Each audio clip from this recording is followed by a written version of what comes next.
Restez informés chaque jour avec Scoop FM. Désormais, suivez nos journaux sur nos chaînes partenaires à Lubumbashi sur Sky Radio, la 97.7 MHz, à 6h, 9h, 12h, 15h, 19h et 21h. Suivez-nous également sur la radio communautaire Moïseni chaque jour à 9h05, 10h03 et 21h juste. Le journal du Scoop FM passe aussi sur Kipushi 24 Radio à 8h30, 12h30, 16h juste, 18h30 et 21h30. Retrouvez-nous également sur Vox Congo. Téléchargez dès maintenant l'application Vox Congo pour rester informé en temps réel.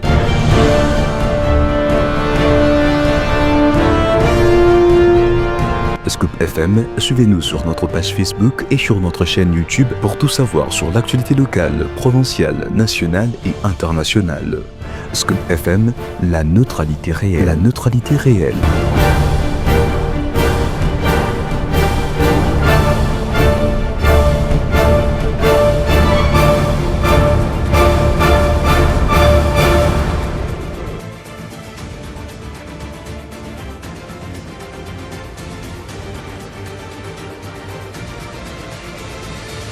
Une nouvelle session du journal sur les ondes des Scoop FM. Mesdames et messieurs, bonjour et bienvenue à cette édition d'information sur notre radio.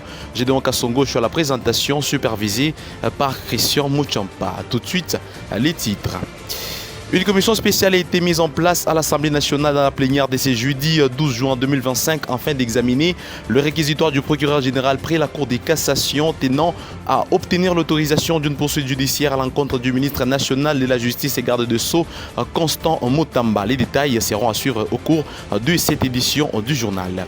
Et aussi, le ministre national des Finances, Dodo Fambali Koundé, a présenté à la Chambre haute du Parlement 8 projets de loi de ratification d'accords de prêt dans la plénière de ce jeudi 12 juin 2025. Également, les détails sont à suivre au cours de cette édition du journal. C'est tout pour les sommaires.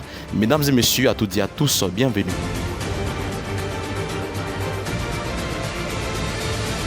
Commençons ce journal par cette actualité. Réaction de la conférence épiscopale nationale du Congo, CENCO en sigle, aux inepties de M. Jean-Pierre Bemba, vice-premier ministre, ministre des Transports et de Communication du gouvernement de la République démocratique du Congo. 1. La CENCO a suivi avec la plus grande consternation, mais sans réelle surprise, les inepties de M. Jean-Pierre Bemba, vice-premier ministre, ministre des Transports et de Communication sur les ondes de Top Congo FM en date du 9 juin 2025. Ici, il est noté que depuis la période électorale de 2023 jusqu'à ces jours, M. Jean-Pierre Bemba s'est attribué un rôle extrêmement dangereux, celui de proférer avec une légèreté déconcertante des allégations récurrentes, gratuites et infondées contre la CENCO. Il multiplie les déclarations qui portent atteinte à la réputation de la CENCO et risquent de compromettre les climats de confiance nécessaires à la cohésion nationale et au bien vivre ensemble dont le pays a besoin.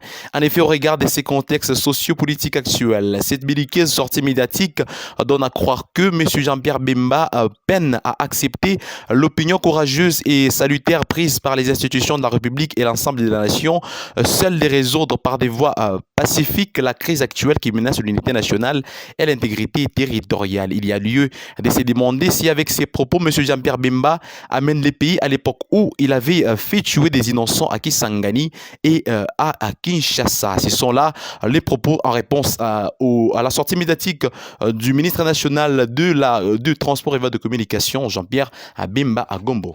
Comme je l'ai annoncé dans les sommaires, les processus législatifs autour des grands accords de financement internationaux franchit une nouvelle étape en République démocratique du Congo. Le Sénat a adopté ce jeudi 12 juin 2025 en seconde lecture 8 projets de loi de ratification d'accords de prêt présentés par les ministres de Finances Dodo Fambali Koundé, entérinant ainsi une séquence politique cruciale pour la modernisation du pays. Grâce à Kilimali pour les commentaires. Après l'Assemblée nationale, cette approbation par la Chambre haute du Parlement marque un consensus institutionnel fort autour du programme d'action du gouvernement. De la vision portée par le président de la République, Félix Antoine Tshisekedi, rapporte la cellule de communication du ministère des Finances.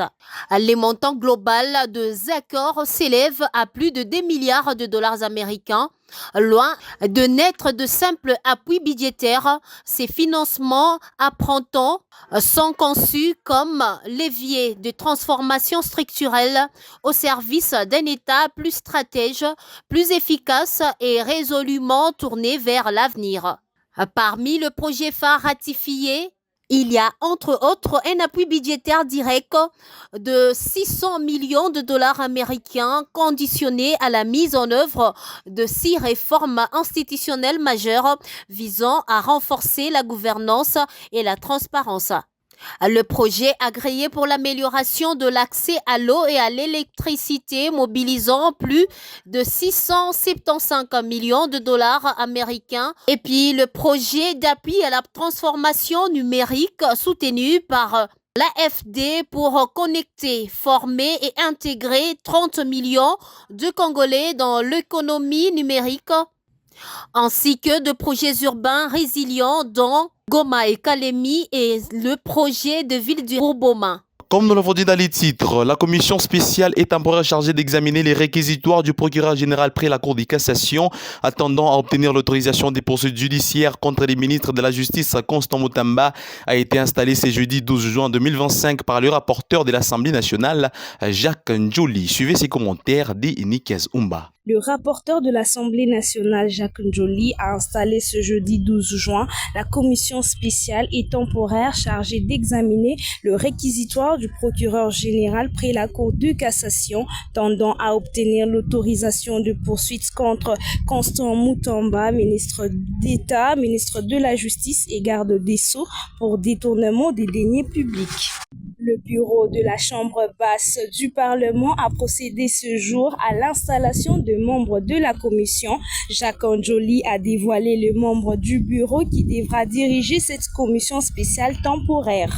En plus des membres du bureau de cette commission est composé de 23 membres qui doivent travailler d'arrache-pied afin de présenter le rapport de la plénière avant la clôture de la session de mars 2025 prévue le 15 juin prochain.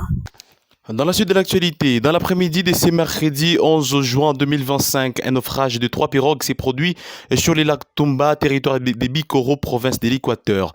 L'un des élus nationaux de cette circonscription électorale a dans la plénière de ce jeudi 12 juin 2025 demandé un renforcement de la sécurité sur ces lacs. Je vous prie de l'écouter dans cet extrait choisi par votre rédaction. Honorable Président, je me fais le devoir de porter à votre haute attention un drame survenu le 11 juin 2025 à 14 h, dans ma circonscription électorale, le territoire de Bikoro, province de l'Équateur, où 3 pirogues motorisées ont fait naufrage sur lac Tomba. Entre la cité de Bikoro et le village de Ikoki Bonginda. Plus précisément, dans la zone insulaire de Elema. Selon la première information rapportée par les riverains, environ 250 personnes étaient à bord. À ce stade, on déplore 32 morts qui sont déjà sur la cité de Bikoro. Il y a encore des corps qui viennent vers la cité de Bikoro. Une dizaine de rescapés et un nombre important de disparus. Ce qui laisse un bilan encore lourd. Lors de la plénière tenue jeudi 12 juin 2025 à l'Assemblée nationale, une députée nationale a, dans un élan de frustration, déclaré « Détourner, mais laissez-nous en paix » et reflétant les mécontentements généraux face au détournement présumé des fonds alloués à ces systèmes de santé après la décision du centre Mokole de suspendre ses activités à la suite du non-paiement de frais par le gouvernement. Je vous prie de l'écouter. Aujourd'hui, je voulais partager avec vous les problèmes qui me préoccupent. Honorable Président, au moment où je vous parle, le centre Mokole vient de se retirer de la couverture santé universelle depuis le 7 juin. Les hôpitaux gérés par les églises catholiques, armées du Sali, ainsi que protestantes, au jour d'aujourd'hui, font payer les mamans 50% des actes. Honorable Président, pour votre information, pour votre gouverne, la couverture santé universelle a eu 42 millions de dollars. Avant la couverture santé universelle, il y a la Banque mondiale qui a fait ces mêmes projets, mais pour 11 provinces.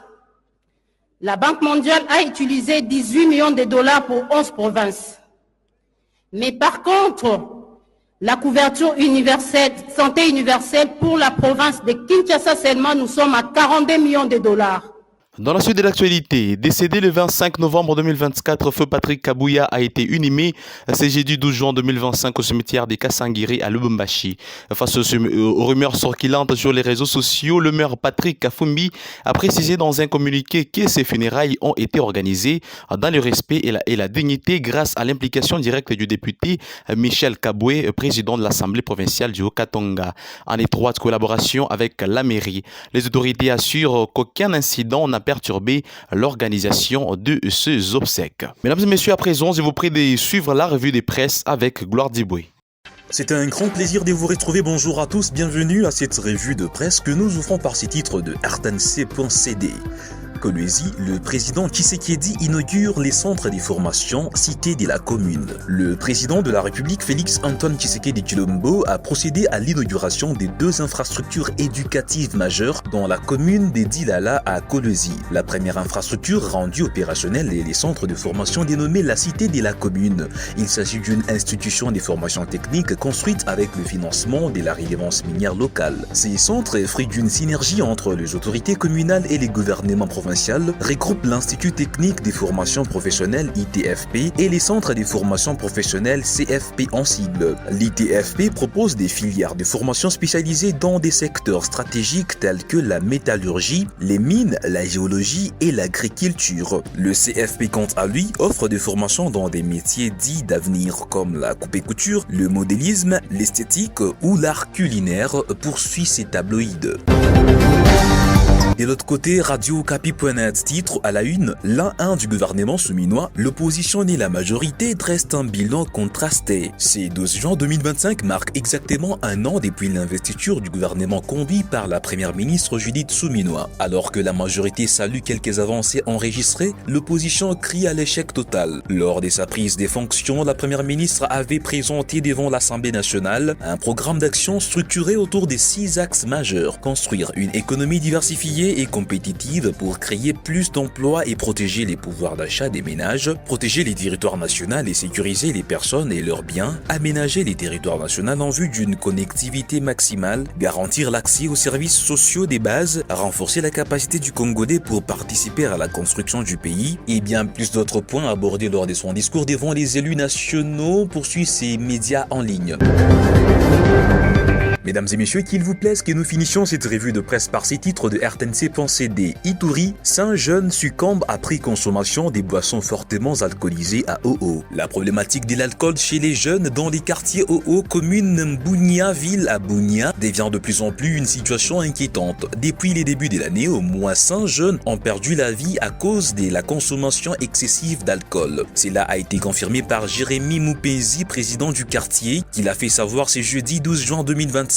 Il lie cette situation au chômage qui touche beaucoup de jeunes. Jérémy Moupenzi souligne que cette consommation d'alcool n'y résout aucun problème et que les jeunes devraient plutôt chercher des solutions positives comme suivre des formations professionnelles, a-t-on lu sur ces médias en ligne. Mesdames et messieurs, ainsi prend fin cette revue de presse sur votre radio. Merci à tous de l'avoir suivi. Excellent début de week-end à tous. C'est la fin de ce journal sur les ondes de la neutralité réelle. Merci à vous de l'avoir suivi de partout. On prend rendez-vous demain avec le même et réel plaisir de vous informer. Au revoir.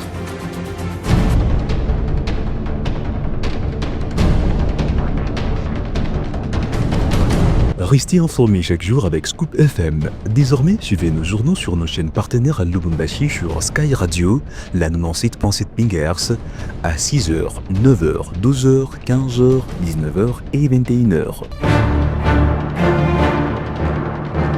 Suivez-nous également sur la radio communautaire Moïseni chaque jour à 9h05, 10h03 et 21h juste. Le journal du Scoop FM passe aussi sur Kipushi 24 Radio à 8h30, 12h30, 16h juste, 18h30 et 21h30.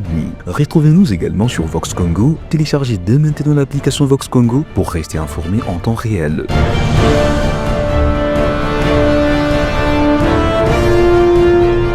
Scoop FM, suivez-nous sur notre page Facebook et sur notre chaîne YouTube pour tout savoir sur l'actualité locale, provinciale, nationale et internationale. Scoop FM, la neutralité réelle. La neutralité réelle.